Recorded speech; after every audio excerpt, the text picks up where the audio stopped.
શનિવારે સુરત મહાનગરપાલિકાના કમિશનર અને શહેરના ધારાસભ્યો વચ્ચેની સંકલન બેઠકથી થઈ હતી। આ બેઠકમાં વરાછા વિસ્તારના ધારાસભ્ય કુમાર કાનાણીએ બ્રિજ નીચે થતા દબાણો અને તેને કારણે સર્જાતી ટ્રાફિકની સમસ્યા અંગે ભારે રોષ વ્યક્ત કર્યો। તેમણે આક્ષેપ કર્યો હતો કે બ્રિજ નીચે ગેરકાયદેસર લારી ગલ્લા અને રહેઠાણોને કારણે સામાન્ય જનતાને ભારે હાલાકી ભોગવવી પડે છે। સોમવારે સવારથી જ સુરત મહાનગરપાલિકાનો કાફલો પોલીસ પ્રોટેક્શન સાથે વરાછા બ્રિજ નીચે પહોંચ્યો। જેસીબી અને ટ્રકો સાથે તંત્રએ વર્ષોથી ત્યાં રહેતા પરિવારો અને લારી ગલ્લા ધારકો પર કાર્યવાહી શરૂ કરી। બ્રિજ નીચે ઉભેલા ગેરકાયદેસર પતરાના શેડ અને કાચા મકાનોને તોડી પાડવામાં આવ્યા અને તંત્ર દ્વારા માલસામાન જપ્ત કરવાની કાર્યવાહી હાથ ધરાઈ।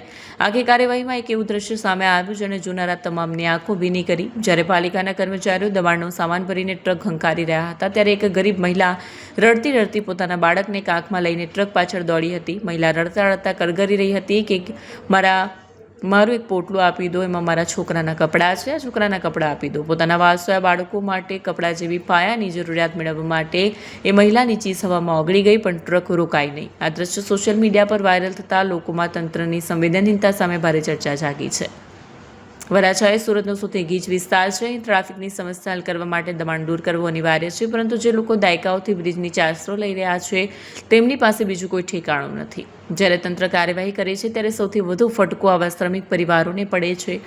લોકોમાં ચર્ચા છે કે દબાણ હટાવવું જોઈએ, એમાં બે મત નથી, પરંતુ શું આ ગરીબ બાળકોના કપડાં જપ્ત કરવાથી શહેર સ્માર્ટ બની જશે?